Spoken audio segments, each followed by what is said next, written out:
Hello guys, simple खिड़की पाल्ला design किरम लागलो लागाइताছি किताबाले मिस्त्री आंगर ভালো লাগলে লাইক শেয়ার করবেন। हेलो गाइस, स्क्रीन जो देखताছুন खिड़की पाल्लाটা सिंपल डिजाइन किरम टिया खर्च करबो बहुत मानसिर भावना चिंता मोटामुटी खर्च ऑल टोटल मिस्त्री खर्च लया जा किछु लागे माने कल कब्जा एगुलो सम्पूर्ण लया मोटामुटी खर्च करबो 1500 টাকার মতো একটা পাল্লা কাট সম্পূর্ণ টোটাল রং বাদ দা যদি কেউ পছন্দ লাগে বানাইতে পারেন। বহুত মানুষ তো ভাবনা চিন্তা যে এই পাল্লাটা বানাইতাম কিরকম টাকা খরচ যাইব 1500 টাকা খরচ যাইব টোটাল গামারি কাট হইব।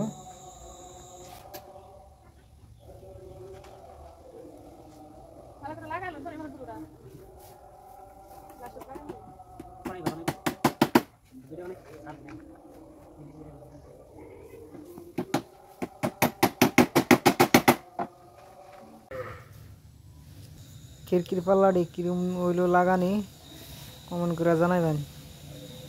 ফিনিশিং কিরম হইলো লাগানি।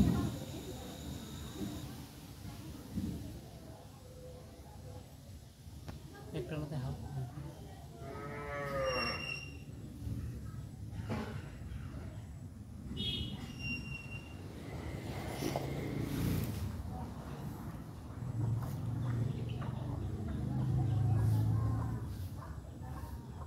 চলে যা।